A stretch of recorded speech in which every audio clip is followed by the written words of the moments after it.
All right, welcome everyone to the third live stream. We got Margarita Monday going on here, but it's not just a Margarita Monday. This is no typical Monday. Today is Memorial Day. So with that, I want to wish you all a very happy Memorial Day. I hope you're having a great time out there. And I hope you guys are, well, actually, I guess I should say thank you for choosing to spend your Memorial Day here with me. So we have a very exciting video planned ahead of us, guys. We are going to be talking about a dividend stock, actually a dividend king with over 50 years of consecutive dividend growth that has just recently, the other day, announced a super big dividend increase, which is very exciting for us shareholders, including myself, and I'll show you guys my position in this company as well. And I already know a lot of you guys know which stock this is. If you keep your ear to the ground on this dividend stock investing stuff, you know what stock we're talking about today. But before we get into that, I just want to say what's up to you guys who are here so far, who are leaving some comments. I see Ursuline there from Spain. Welcome to the live stream. Thanks for joining. Rick, thank you so much for joining. Frank, glad to have you in the stream. So let's get into it, guys, and we're going to go kind of quickly through this and just share some thoughts on the news, and then I'll actually be joined today by a very special guest who we'll bring on in just a couple of minutes. Kama, welcome to the stream. Okay, guys, so let's go over to the screen real quick here. And this is probably no spoiler alert, but the stock we're talking about today is Lowe's, ticker symbol LOW, who is not having a great year so far. So far, year to date, Lowe's is down 22%. And I just recently started a position in this company maybe a month and a half ago. But anyway, guys, what we are going to be talking about today is this right here. Lowe's recently announced a dividend raise of 31%. So let's click on this and take a look at this article real quick. So Lowe's declares a $1.05 per share quarterly dividend, which is a 31.3% increase from the prior dividend of 80 cents. Huge jump, guys. Huge jump, guys. So it says the forward yield of Lowe's is 1.61%, but as we'll see in just a moment, it's actually sitting a little bit higher than that.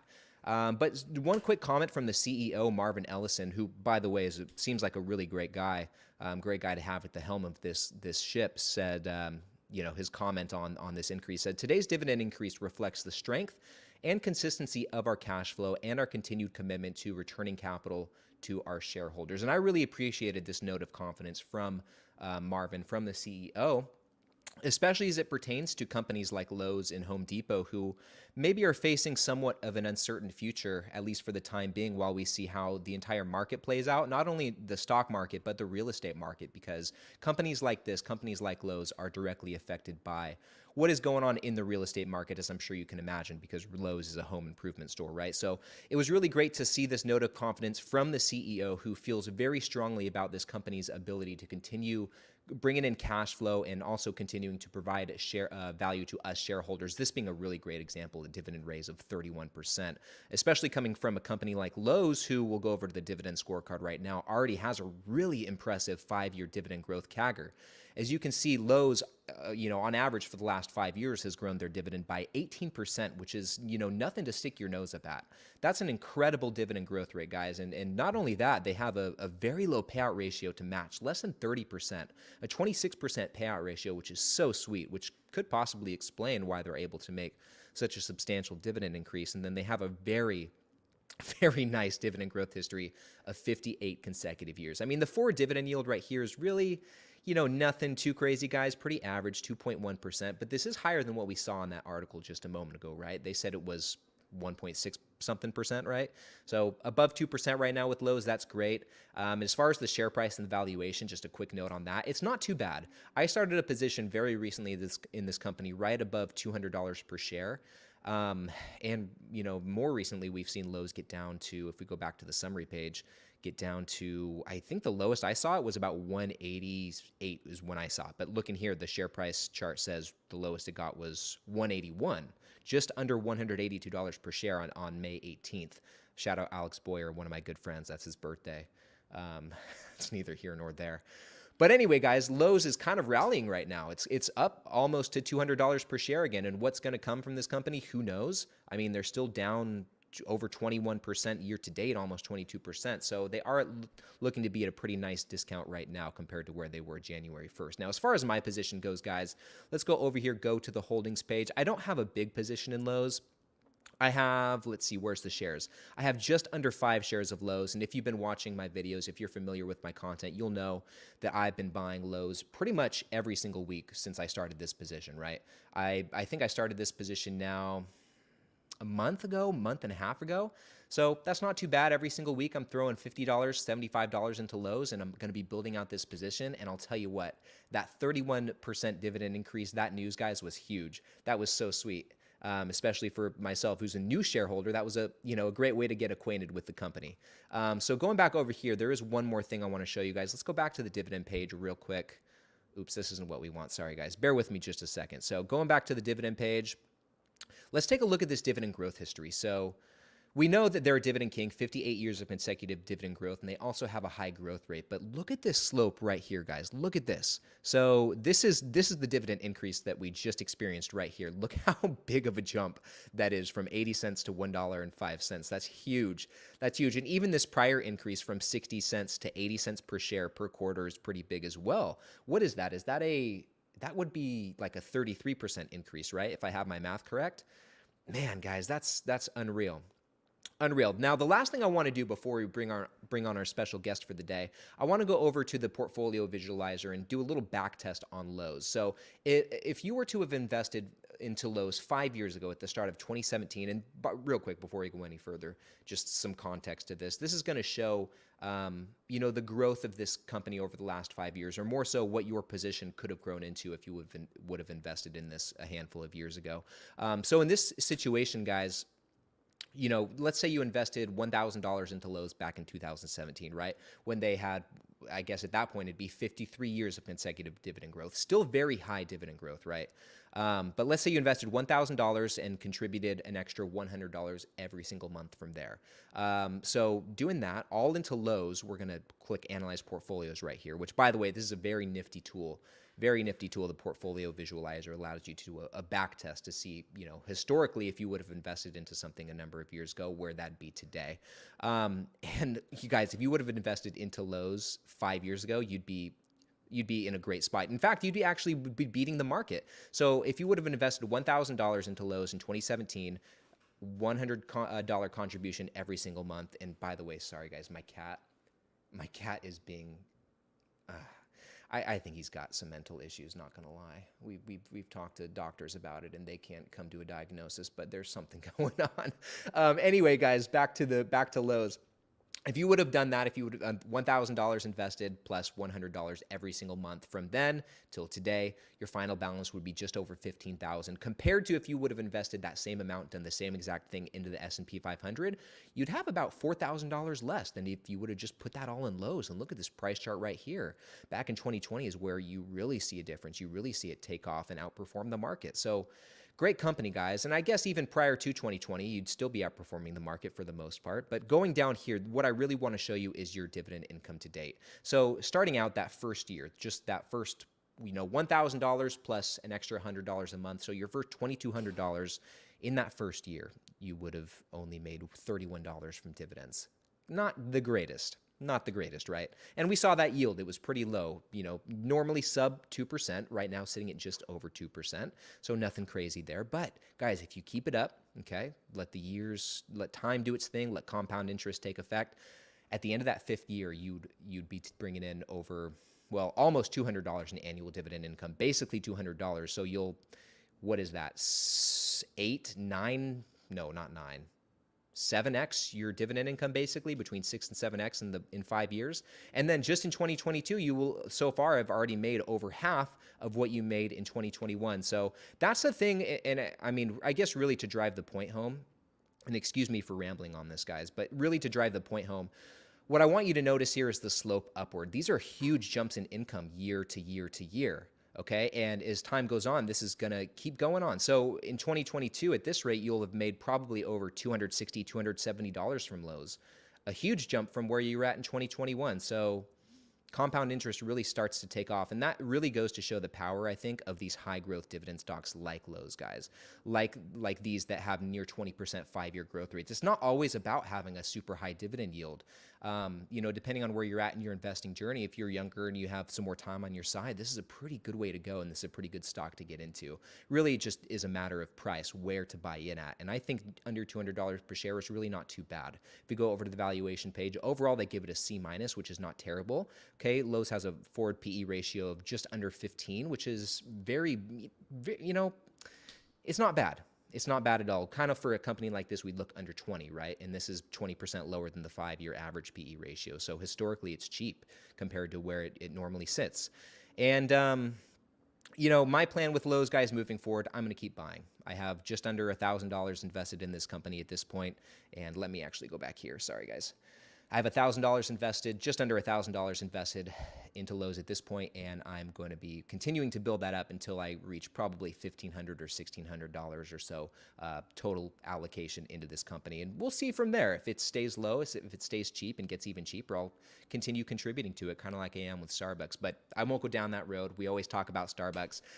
Let's actually bring on our special guest for the day, my good friend, he actually needs no introduction, so let's just bring him on. There he is, Russ. Dude, welcome aboard. Thank you. Thanks for having me. Happy to be here. Can you hear me? There we go. Yeah. You got it? Yeah. How you doing, man? I'm good. I'm celebrating today with some of the hey, cheers to you. Cheers to you, Irish, my friend. The Irish champagne. Happy Memorial Day to you. Well, yeah, and I don't know if it's happy, is it? Somebody said that to me earlier, Happy Memorial Day, and it's kind of I don't know. It's a day of remembrance. You know what I mean? Yeah. Well, let me say this then. Thank you for your service. Is that better?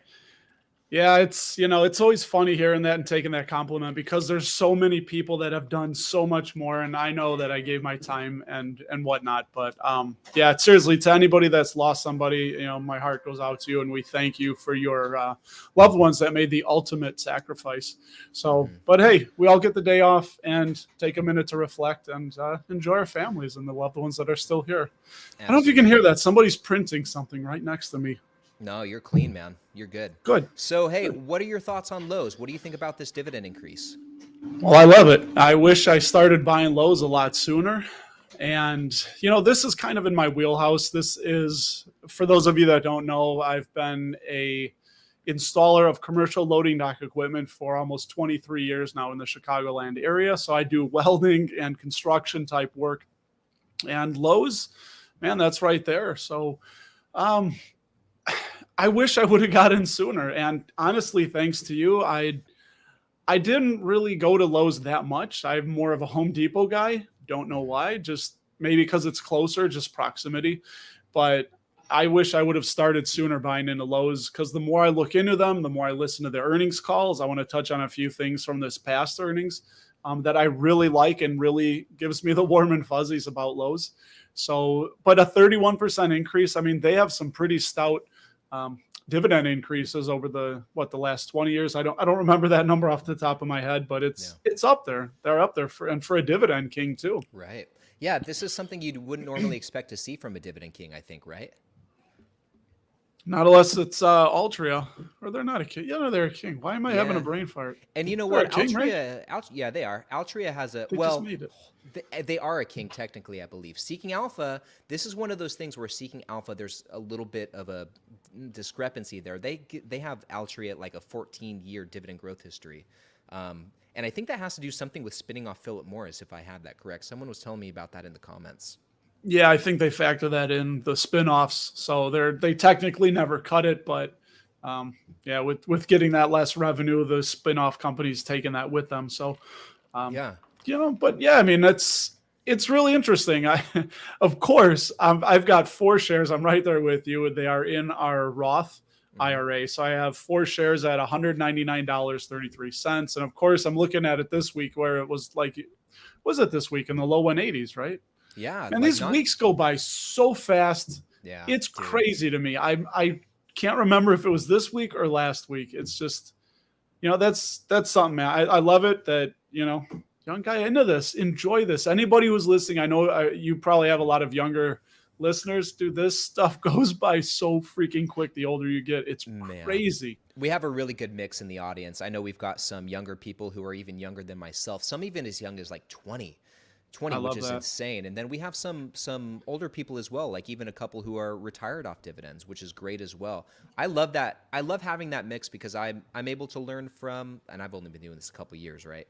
I'm able to learn from those people who have been doing it much longer than me, like yourself. And then I'm even equally as motivated by those who are starting, at age 20 or even younger, or younger than myself today. I just think it's so cool. The really good thing about this community, man, and we've talked about this before, is everyone it's such a supportive community. Everyone is here, always willing to share advice, when they lend their wisdom, and just wants to see other investors, keep going, and wants to point them in the right direction. We don't have to step on each other's toes to, see success with this. And I think that's a really cool thing, a really unique thing.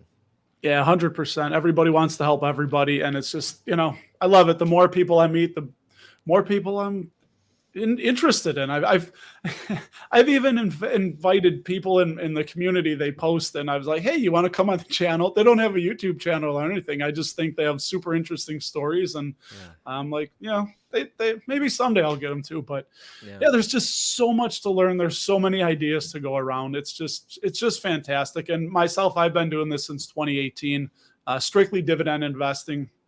I still have things I can add because I was around through the .com crash, through the the Great Recession. Even though I wasn't outright investing, I was still reading news. I was still interested in what was going on, current world events, paying attention. So I still have that little bit of, living through it, a little bit of experience. And I wish I would have picked up Lowe's way back when even, but hey, like I said, you can't go back in time. The next best time to do something is right now today. So That's what we're doing, right? Absolutely. And real quick, you guys who are watching live, first of all, thank you for hanging in there with us. Stoked to be chatting with you guys and celebrating this fine Margarita Monday with you all. Let us know in the live chat if you guys have any libations of your own. What are you sipping on?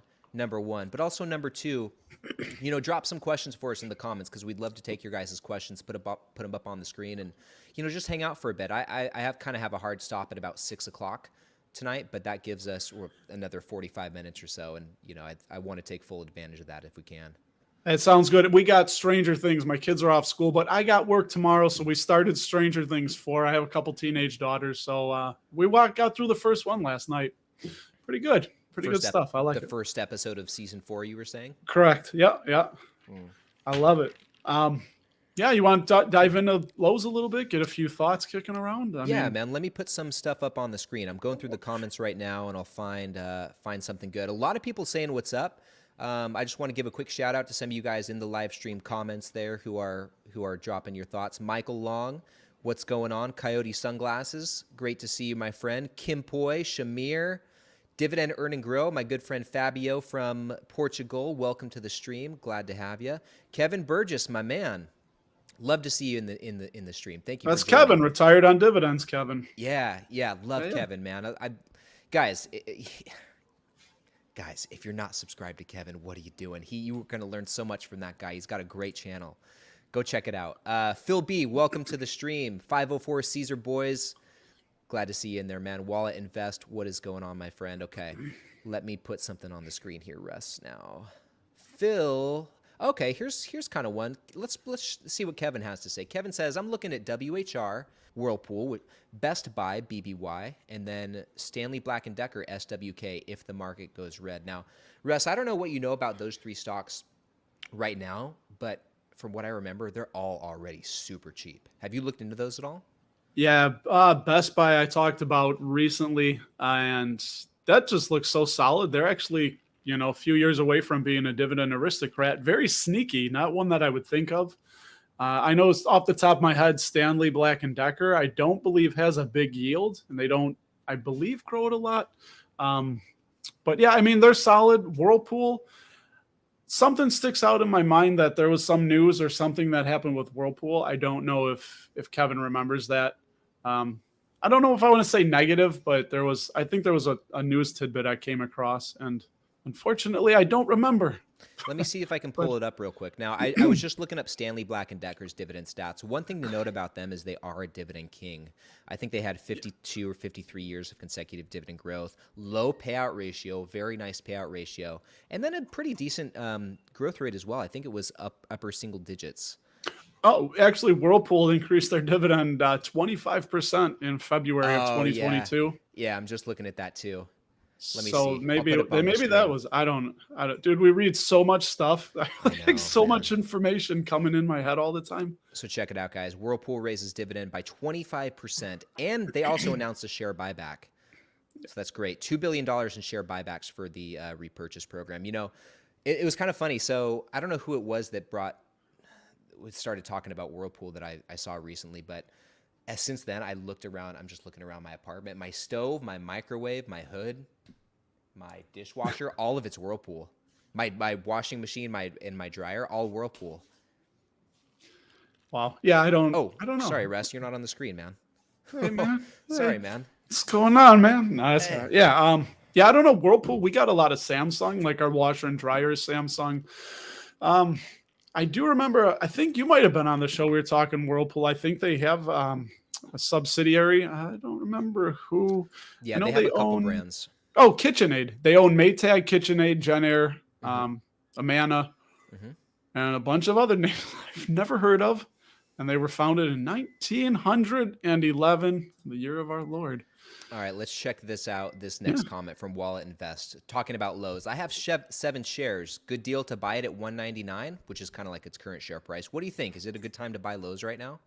I think so. I mean, I was buying just over 200, and I think I bought one at like 180 something, like 188, 189. So yeah, I think it's a great time to buy.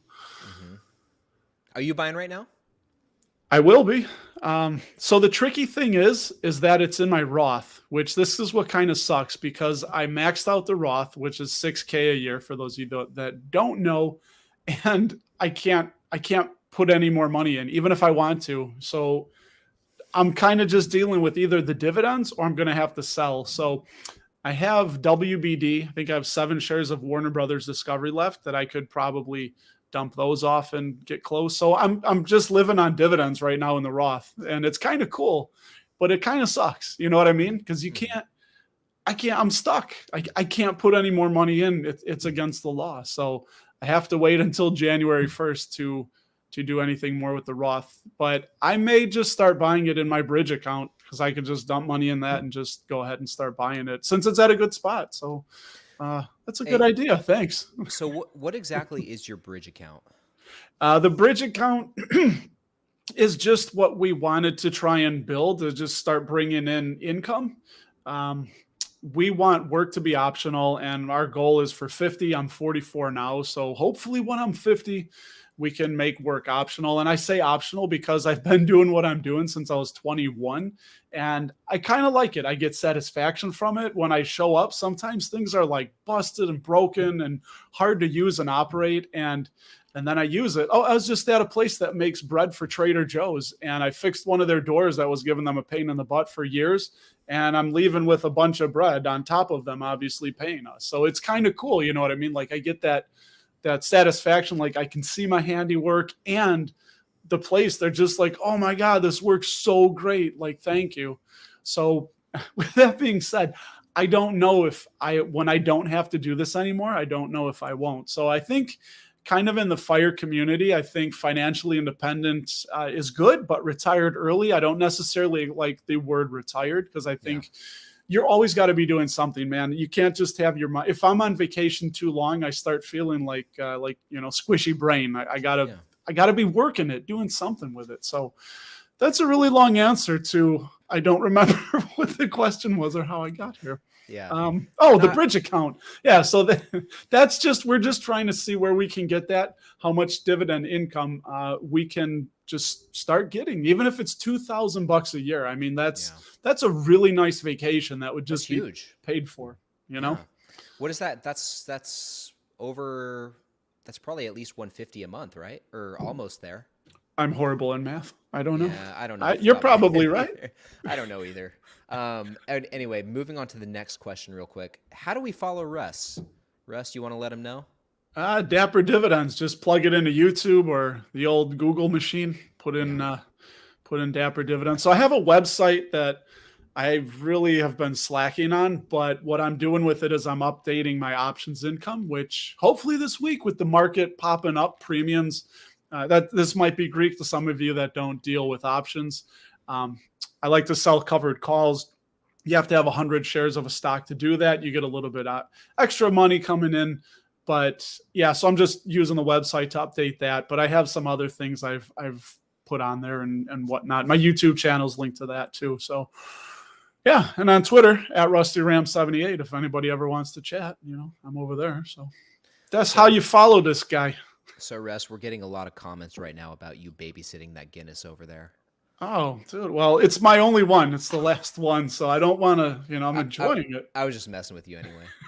But hey, like I said, I'm 44. I've learned a lot of lessons, and me and Guinness, thankfully, never had the the too many at one time, and you can't drink it anymore. Yeah. Hey, cheers, man. And cheers to you guys out there. I see some of you guys have your cocktails out there. That's so cool.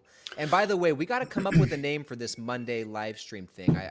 We talked about Margarita Mondays, Margarita and Money. There's some names floating around. I kind of like the idea of something with happy hour in it. So if you guys have any ideas leave them in the live chat. I'm open to anything. But this has been a lot of fun. This is our third weekly live stream, Russ, and man, it's been a blast. And I'm stoked that you're here joining us tonight. Hell yeah, man. Absolutely. I'm happy to be here. I'm just happy to be anywhere. I was telling Ryan, I was at the Indy 500 yesterday. And, if anybody wants to check it out, I did a really quick 5-minute video. I let the Indy 500 determine what stock I'm going to buy tomorrow morning. So that is up on the channel. And again, 5 minutes, really quick, in and out. And yeah, I'm back, man. A lot of sun. A lot of sun. I'm feeling it today. So yeah, dude, nothing some Guinness won't cure, I hear. Yeah, no, the miracle cure. So before we move on to the next question, I do want to say one thing, kind of to your point a couple minutes ago about retiring. I think that's kind of becoming a common theme these days. A lot of people don't see themselves retiring and just kind of sitting around and, sitting on the beach staring out at the sun. I'm the same way. And that's why I think it's important to have projects like this, like even having a YouTube channel like this is so huge. And, you really never know what it could turn into. But, I think there's so many different ways to get creative and get out of the rat race, which I think is one of the big whys, and you might agree or disagree, one of the big whys for a lot of people who get into this style of investing in particular, wouldn't you say? Absolutely. So dividend investing to me is buying back time. And like you said, not necessarily getting out of the rat race if you don't want to, but just dividends give you optionality, I think.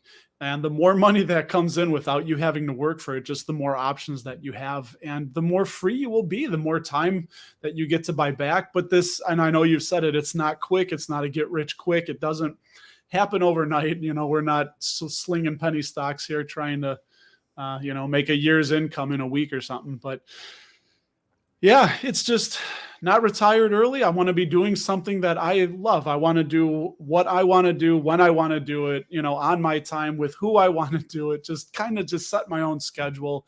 And I'm always going to be doing work, but I want it to be work that I love and that I'm passionate about. And man, just, we've talked about it, dividend investing, looking up companies for whatever reason. I like it. I enjoy it.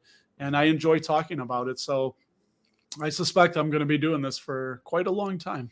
Absolutely, man. And furthermore, like taking all of the stuff that you're learning and passing it along to, all those other people out there. I think it's just been such a fun thing. It's been such a cool thing being able to do this and connect with other people who are on the same journey. And, I know there's so many people talking about the 20-year-olds, 21-year-olds, the young people who are kind of maybe just getting into investing. Not really going down the right path with it either, maybe not watching the right content and being, I think you kind of know where I'm going with this, not buying the right type of assets. And I really think what we're doing with these videos and spreading the good word of responsible dividend investing is, I think it's a good service. And I hope more people would get on board with it, but it's a hard sell because it is one of those things where it takes decades to see results. But if it was me, like if I was 20 years old, like if you start today at 20 years old, dedicate 20 years, 25 years of investing into something like this, it's like, man, you could retire at 45. Like that's still so young. And that's a trade I would be willing to make any day, or a sacrifice I'd be willing to make any day. Yeah, it really is just a lesson in compounding and how it takes a while. And I know Warren Buffett, everyone's seen that he's gained the bulk of his wealth after either 65 or 69, something like that. But there's the lily pad where if you had a lily pad, and I think it was like 1 square inch or something, and it was the double in size every single day, how long would it take to cover the entire pond that it's on? And it would be 30 days. Or when would it what I'm trying to say is that it would fill the whole pond on the last day because it would double at the end. I think I screwed that up. But I get what you're saying. I think you people know what I'm trying to say. It doesn't take long at all for the compounding effect to take place. It does. It does. Yeah. No, in the beginning, it's really slow and you don't notice it. But at the end. So at the end of so if you had 30 days, that's what they say. What day would it cover? Like 50% or something, or I don't know. Because my wife helps me out with this stuff. I'm really bad in math. You can Google it. Yeah, I know what you're talking about though. Let's move on to the next question. Let's move on, please. This one comes from Heavy Metal Taxes, who wants to know, what is the most high conviction dividend stock you own right now? That's a really good question. Me or you? Why don't you kick it off, man? I got to think about this one for a second. Yeah, the most high conviction. Well, I'm just going to go with PepsiCo because I bought 100 shares a week. No, I bought. You see this? I got my Irish champagne here talking now. I bought 1 share a week for 100 weeks, and that is one that I am very confident in. I wish they had a little bit less debt, but they're such a strong company. I love PepsiCo. A lot of people don't know. And I was at a party, and this is how crazy this is. Talk about a stop. So we were in Indy at my friend's aunt's house. There was a garage full of people we're playing darts, drinking, and they had a box of the Frito-Lay, the little bags, Doritos and Cheetos and everything. And somebody said something about Flamin' Hot Mountain Dew, the drink, and said, man, Mountain Dew, they're messing their brand up. And I was like, PepsiCo owns Mountain Dew. And the guy was like, what? So I was like, and they also own those Doritos you're eating. And he didn't know that. So I ended up saying, everyone, not everyone, but I said, PepsiCo in 2021 had 55% of their revenue come from food, from the salty food, and 45% from the beverages. So they sell more food than they do beverages. So they're not just a soda company. But at 2:00 in the morning, after everybody had been drinking all day, it was kind of one of those, like, the music stopped playing and like there's like stuff hitting the floor. People are like, what the hell are you talking about? And my friend said, oh, he has a finance YouTube channel. And so they're like, oh, okay. And then everyone pulled out their phones and signed up for Charles Schwab, right? Yeah, no, a couple people didn't know. I didn't tell. So they're like, nah, you don't. And anyway, so yeah. So probably PepsiCo is one that I would have to go with. But J&J would be a close second. Mm-hmm. Yeah, I would say... it's between 2 for me. Procter & Gamble is definitely up there for me. Ooh, I just don't think it gets any more safe, any more reliable than Procter & Gamble. Just things, like all the things that they sell, come on.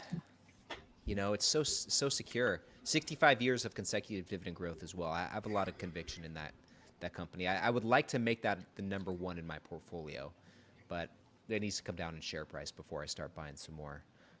Right? God. Yeah, that's one. Another one that I really, Starbucks. I don't even know why I had to think about it. Yeah. Big Starbucks guys, as everyone here knows. Yeah. Yeah, I'm getting there with Lowe's too. I mean, not a super high conviction, but I just want to say real quick, one thing that I liked, if nobody remembers anything else about Lowe's, what I really, really enjoyed is that they are really trying to push hard into the pro market. and really gain that and start taking that away from Home Depot, meaning like pro, like what I do, Right. like contractors, they buy in bulk and repeatedly. And Home Depot has had a program since 2012 to get on board with the pros. So Lowe's has an MVP program that they started, I think, 2021. So I don't even think it's a year old, but they are really cognizantly trying to push hard into the contractors and really get the contractors. And I asked my purchasing agent at my work, who happens to be my father-in-law.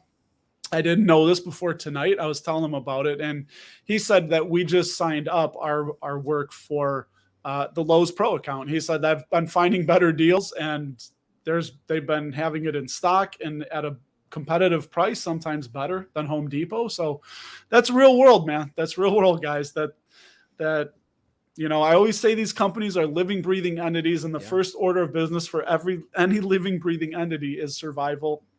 And these things survive by adapting, and that's what I think Lowe's is doing. So I thought that was so cool to hear them constantly keep saying that they're going after the pro. So, yeah. I think one cool thing about Lowe's too, the CEO, Marvin Ellison, he actually came from Home Depot. He was like a senior, he was upper level management for Home Depot for a long time. He went from Target to Home Depot, then to JCPenney, then to Lowe's. And so he's got a good understanding of this space, which is a great advantage for Lowe's. Yeah, job security, man, right? These guys just get to bounce around. They're like professional athletes, If you lose your job with the Atlanta Falcons, you can be starting next week on the Los Angeles Rams. Yeah, that's what happened to me before I retired. This guy. All right, let's move on to the next. Get everyone laughing. Next question. This guy, Ryan, needs a mic and a stool. Yeah, that's all I need, man. So, and a margarita. So, Phil wants to know, do you ever believe that someday the stock market will be open 24 hours, 7 days a week like crypto? I don't think so. I mean, that would just be crazy because the market right now is, I don't remember what it's called, not D+2, but I know things don't settle for 2 days to get the book straight. But hey, you know what? I don't know. Maybe blockchain comes along in 15 years and revolutionizes that. So I guess I wouldn't be opposed to it because, the world is open 24/7. It's always lunchtime somewhere, right, on the planet. So, yeah, I mean, I don't see why not, but I don't think anytime soon. But what do you think? Would you be all for it? I'd be up for it. Yeah. But not crypto. Don't talk to Ryan about crypto. He's not. I'm not well versed in it. I don't have anything against it per se. But, yeah, it's just not my area of expertise. Kind of one thing. Those of you that know, and I've talked to you about this, I started really getting into crypto and when it was blowing up, and I still do, but it's just such a ways away. I think Bitcoin and Ethereum, those are the big two. I think they're going to still be here, and all these other, they call them shit coins. I think those are going to, I hope we don't get demonetized now. Sorry. It's okay. Bleep it. That's those are going to go away. Cuss word that's ever been said on my channel, by the way. Oh my God. What? But it's what they call them. I didn't make it up. That's the lingo. Yeah. That all the kids are using. I'll let it slide. Okay, let's find another question here. So Joe says it's difficult to hear Ryan. Is that true? Is that still true, guys? Let me know in the live chat. Let's move on. Okay, this is a good question. So bored retiree wants to know, at what point do you take profits off the table in a dividend portfolio? My ExxonMobil position is up 111% and departing taking profits. I think he means debating. Oh, yeah, debating taking profits. Yeah. Right. Whew. Well, I'm kind of with you there on XOM. I can pull it up, see what I'm up on it too. But yeah, why don't you talk about if you take profits? I'm honestly in a very similar position with Chevron right now. I'll share the screen real quick, go over here, show you my portfolio, check out all my holdings here. My Chevron position is up almost 92%, which is unreal for me. And I'm kind of going through the same dilemma, deciding whether or not I should, sell some of this position. Oops, sorry, Russ. Sell some of this position, or just keep rocking with it. I mean, it's one that I plan to hold for a long period of time. So, what's the move here? Do you lock in some of those profits and reinvest into some, more affordably valued stocks, or do you just let it keep doing its thing? I honestly Nah, don't really know. no, not for me. So I just looked. I'm up 106% on Exxon, and it's tempting, but the simple fact is, I just don't know what's going to happen, and I just want to keep them around. I mean, I also, there's the thing that too, that if I were to sell now, then I'm going to have to pay higher capital gains taxes on that gain. In that the account I have it in is the bridge, which is taxable. But man, I just don't know what's going to happen. I mean, these companies are strengthening. We see Exxon and Chevron, they're strengthening their balance sheets. They're buying back shares, paying down debt. I think Exxon or Chevron is at 45 or 40, maybe it was 35, somewhere between 35 and $45 a barrel is their break even. So I think it might be a lot of while cash before flow. it gets, yeah, before, I mean, they're just cranking out money. I think they're going to turn into the kind of like the cigarette company or the tobacco companies, where they're not really trying to expand because they're drawing the eye of regulators and whatnot. And they're just, instead of having lots of cash, they're just immediately returning it to shareholders.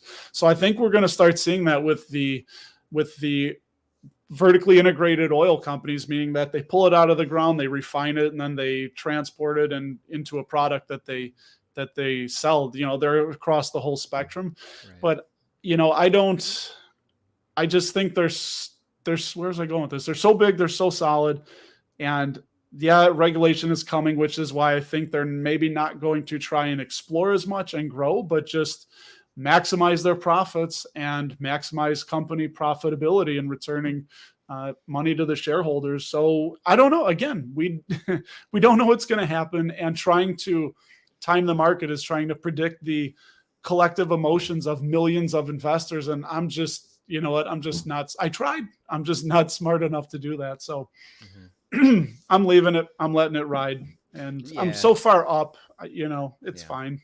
Realistically, I'll probably do the same. Like I said, this is a company, Chevron. I plan to hold it for a long, long time. I don't think oil and gas is going anywhere anytime soon.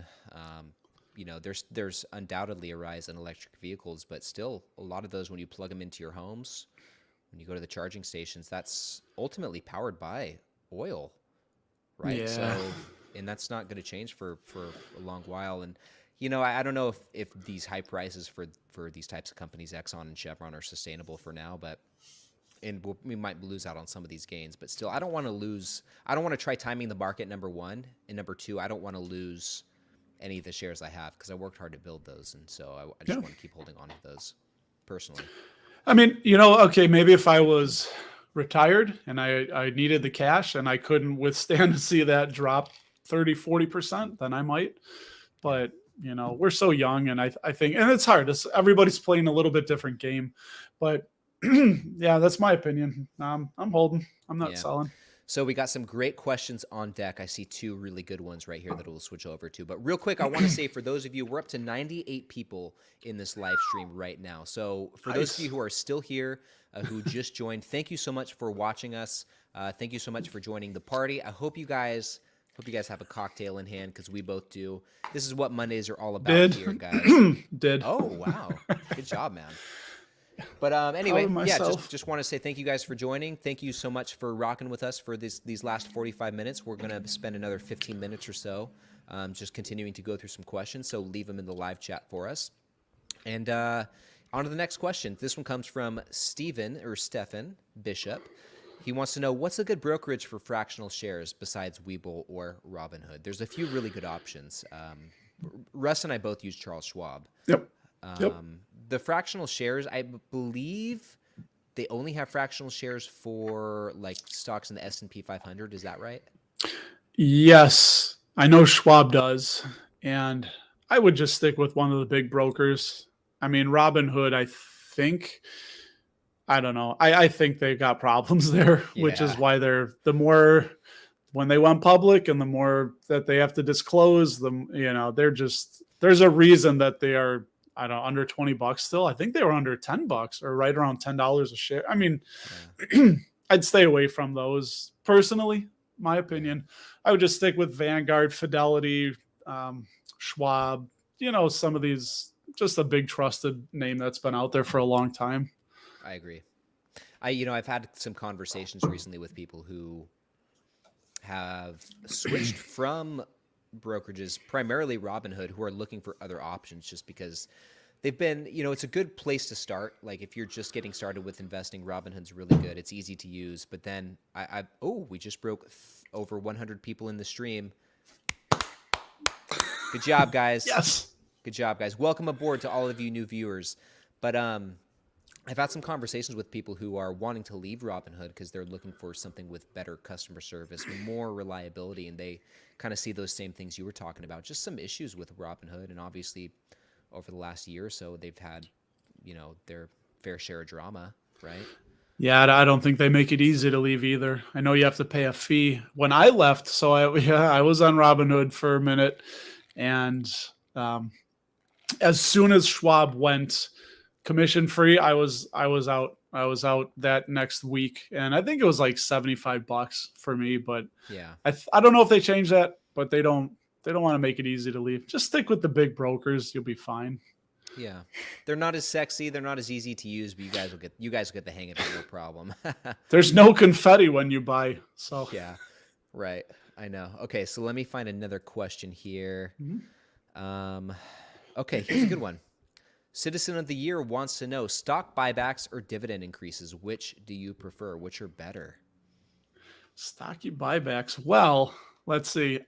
I like both. I understand both. I can make an argument for both. But if I had to pick one, I would pick dividend increases. I mean, if with all things being equal, they're sustainable, and we're not, this isn't some, BDC company or something. But yeah, I would do dividend increases. I like the cash in the hand. I know Warren Buffett loves the buybacks because they're not taxable, and you decide when you want to take those gains because you're going to be taxed. We're taxed when we receive those dividends. So right. I know that's like the Warren Buffett school of thought there is he says it gives him optionality because whenever you want to sell the shares, you sell the shares. And until you do sell the shares, you are not taxed at all. So there's a plus to both of them. But yeah, as for what we do with the cash, I can buy more shares. So I would go with dividend increases. Yeah. I'm kind of the same way. I mean, it's nice to see stock buybacks,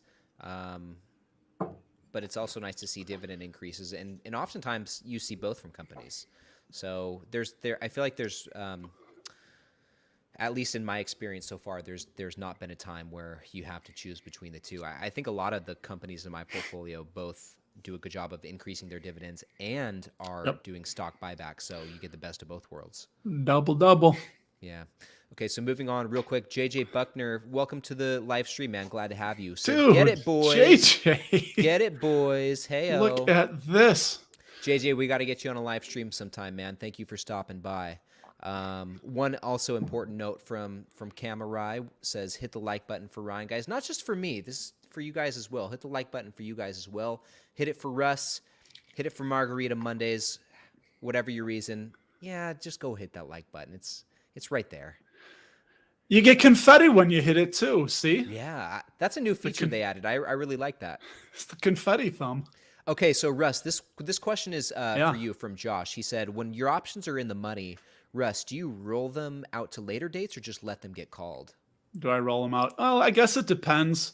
I had a really tough time with NEO, which is it was a penny stock, not a dividend company, and I had wanted to get out, so I was selling options, and the damn thing just kept going up and up, so I kept rolling those out. And rolling it out means you buy the contract back, and then you sell another one for hopefully more money. But you do have to buy your contract back. And a lot of people don't realize that about options is that you can sell a covered call and then I could buy it back 10 seconds later. I mean, you're not saddled with it, but yeah. When they're in the money, I usually let them get called. Yeah, but it depends. It depends on what the strategy is. Before I sell one, I have an option or I have a strategy, what I want to do with the option. And I don't know. it just depends what the market's doing, what the company is, how far out of the money it is. I was talking with Ryan. I had Altria and Realty Income get called away, which was a little bit painful. And with the Realty Income one, I started selling cash secured puts on Starbucks at $80 a share right before the market started just tanking. So I've kind of been stuck with those, and we're at what, $77 this week. Yeah. So I'm going to be most likely selling maybe like an $82 or $83 covered call, because $80 is my cost basis. I did receive a dividend cycle, which was 59 on those 100. Oh, I have more. I think I have 127 in that account, but I'm taking a long time to get to this. So it all depends, man. Josh, it all depends on, I don't know. It's situational, I guess, but I usually let them get called away is what happens. Yeah. I'm excited to dip into options at some point. I have over 100 shares of AT&T right now, so I could do covered calls on that, but I don't know. Everybody does. Yeah. There's no premium on it. It's yeah. All right. But it would be a good one to learn on. It would be a good one to learn on. Yeah. I don't want to get those shares called away though. Which, see, that sucks, because I'm going to tell you right now, if you don't want to get them called away, you're probably going to be with AT&T looking at like $3 or $4 or $5 for the contract, which at that point it's like, right. AT&T comes out that they cured cancer, it blows up to $100 a share, and you sold a, $25, anyway. So yeah, I hear they're working on that too. Man, that's my go-to joke, and that's our next acquisition. Oh, God help us. Don't give John Stanky any more ideas. We just made atonement for all his other, mess ups. Drinking the stanky Kool-Aid, as you like to say. Yeah, that's my cup. It's, I just got regular water in here now. My stanky cup. So Mr. Redcliffe wants to know, how much does debt to free cash flow come or goes into your decision to certain stocks? I butchered that. Yeah, how much does debt to free cash flow? Yeah, go to my decision. I pay attention to it a little bit. Yeah, I mean, right? Debt isn't. Again, well, it all depends. It depends on the industry, the company. Do they usually have a lot of debt? What is the I mean, there's. It's hard to give a blanket statement, but I always like to look at the interest coverage ratio. That's, I always say it, you guys know me, that's one of the big things. The ICR is, you can always go to, like, I think Guru Focus is a free, you can Google whatever, J&J ICR ratio. That's a redundancy, interest coverage ratio. So just J&J ICR maybe. But yeah, I always like to make sure that a company is able to pay the interest on the debt. And if they can easily do that, then I'm not as worried about the debt to free cash flow, in my opinion. But again, like it's just so situational, right? I mean, company by company and industry. And so I think you answered it. It does sometimes, and other times it doesn't. Yeah, I'd probably say the same thing, but in general, one thing that I look at when I'm looking at new stocks is I will compare the debt to the free cash flow and say, okay, if they had to, how long would it take them to pay off all of the net debt based on how much free cash flow they're bringing in? And I know one of the rule of thumbs, this is what I learned from watching Everything Money, their channel. They're like, okay, if they can pay it back in 5 years or pay it down in 5 years, that's like, anything less than that is good. So I kind of just been rocking with that. Does that make sense? Yep. That makes sense to me. But even so, like you said, there are certain nuances. Like you mentioned Pepsi's debt level not too long ago. And, if Pepsi's debt level was more than that, if it took them longer to pay down their debt with the free cash flow they have coming in, I'm sure you'd still buy it just because it's Pepsi, it's a dividend king. And there's some companies, it's like, well, if they're paying their dividend and growing it for that amount of time, because Pepsi's almost dividend king, it's like, well, they gotta. Well, they are a dividend king. But oh, okay. How dare you? My bad, man. But no, yeah, actually, oh God. See, I made a joke and I broke my train of thought. Son of a gun. I don't remember. But like in the instance of companies like that, it's fine.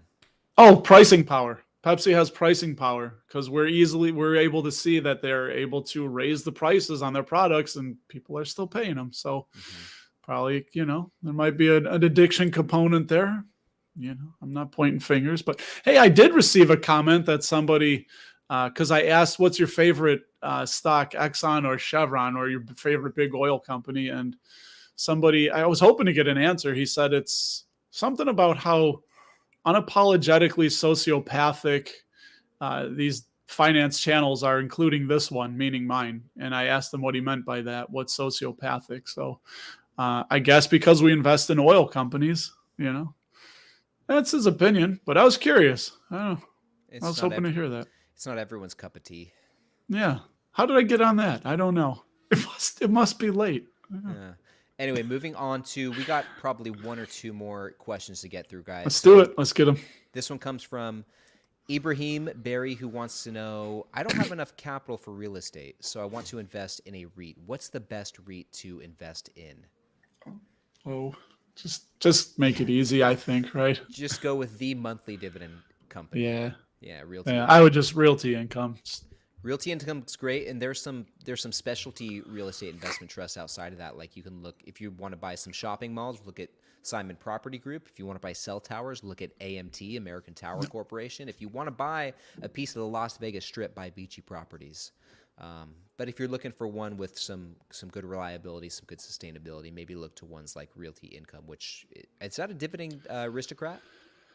It is a dividend king, and it's one of only two REITs that is a king, I believe. I hope I didn't just screw that up. Maybe it's aristocrat. No, we'll go with aristocrat. No, I think you're right. It is aristocrat. I think they have exactly 25 years of dividend growth. No, you're right. It's them and FRT, I believe, Federal Realty Trust are the only two.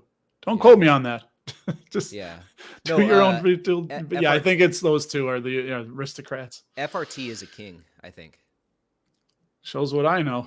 Well, then maybe that's why. Yeah. So you're right. I think those are the only two, though. So Ibrahim, that's a really great question. If you have some doubts, maybe look to Realty Income at first and go from there. There's a lot of great real estate investment trusts out there, and it's kind of to your point in your comment there. It's a really good route to go if you don't have enough capital to buy physical real estate. So good on you for considering that. Next question from Ben, who wants to know, this is a really great question. Do you guys prefer to drip or selectively choose where your dividends are reinvested? Russ, what do you do? I select. I always say, man, boy, I take that cash and I take the dividends and I cut it with cash, with fresh cash, and then I redeploy it, target, allocate where I want. I don't know why I don't want any fractional shares. I avoid them like the plague, except in the wedding account that we started for our kids. That one I'm dripping. And we have SCHD and DIVO in there, but everything else, no, I let the cash pile up and then I put new cash in, and then but I don't know. Maybe that's just me. I mean, it probably would help in the Roth to do fractionals, but yeah. I personally drip everything, but more recently I've thought about turning that off and manually reinvesting the dividends just to control where that cash flow is going and to maximize that. But I don't know. I feel like if I do that, though, there's certain stocks that I wouldn't buy for a long time, like Coca-Cola or Procter & Gamble, and I want to keep building those positions, But then it also allows you, it kind of forces you to buy less when the prices are high and buy more when the prices are low. So again, there's a good and a bad for everything. And if you don't, if you're not active, just drip it. Just turn on drip, sleep like a baby. Don't worry about it. That's true. Okay, this is going to be our last question of the night. This one comes from Nate Sandoval, my man Nate. Oof. Wants to know, what are your opinions on mining stocks? The demand depends on the commodity and some generate high yields. Most high-yielding stocks have high capital depreciation, but have you looked into Rio Tinto? Is that Rio? It's just that's the ticker symbol. RIO. Yeah. Have you looked into that one at all? I haven't. I know if you guys listen to the Dividend Talk podcast, my guy, Engineer My Freedom, Derek from Ireland, is a big fan of Rio Tinto. I know a lot of European investors like it, but they have a really high yield. And I have not, here, if you want to talk, I'll pull it up. I got my Simply Safe Dividends up. Just see what they give it. I was just going to say, Welcome to the Dividend Talk podcast. So I'll just tell you. So they have a 10.83% dividend yield, and they give them a 40, which is a dividend safety score of unsafe. And it looks like they cut they're cyclical. They cut it in 2007, then it raised, then they cut it in 2015. And then so they do a lot of, but see, that could be, I know they're foreign, so that could be FX, the foreign exchange. But I would say look into it a little bit. They are buying back shares, and I'm not terribly familiar with it. And yeah, good. You pulled that up. So yeah, the dividends seem kind of sporadic. I mean, it says they're semi-annual, which what does that mean? Twice a year, basically.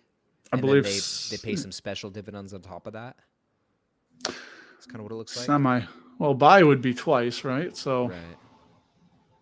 Yeah, it looks like historically they're paying twice a year. Yeah. Not that has, not that matters too much, but yeah, I don't know. What rating do they give them on I mean, Seeking Alpha? Safety C-, growth B. They have a pretty decent growth history.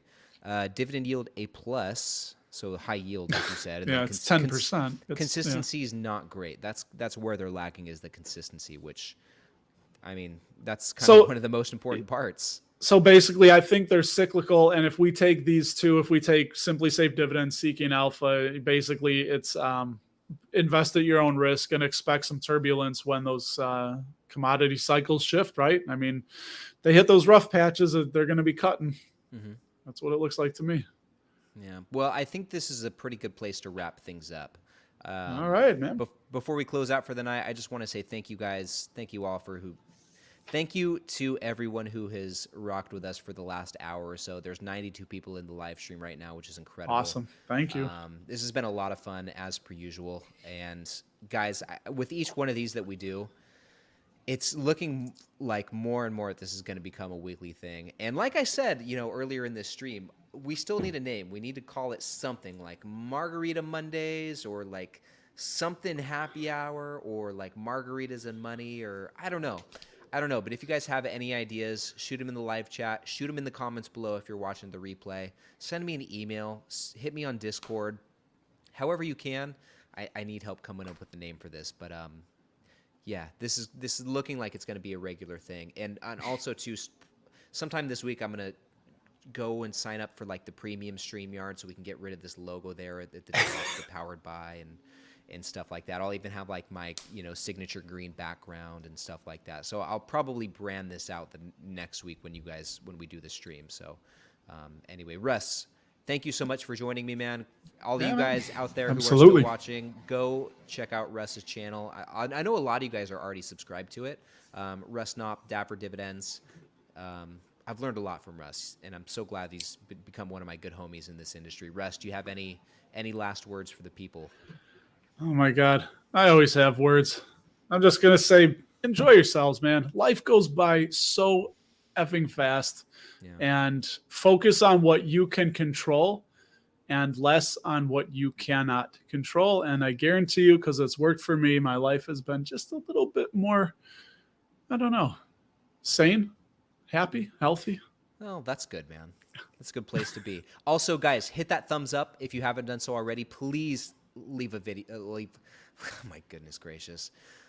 Leave a like on this video if you haven't done so already. Hit the subscribe button if you're not currently subscribed. That would mean the world. And also, you guys keep up the great work. I'm so proud of you guys for week after week, month after month, year after year, continuing to grow your own portfolios and stay engaged and put yourselves in a better position tomorrow than you were today. I'm so proud of you guys. So keep up the great work. And I think we'll end it right here, Russ. Sounds good. All right, man. Thank you so much again. I'm looking forward to doing this again soon. Thanks for having me. Appreciate it. All right, man. Later, guys.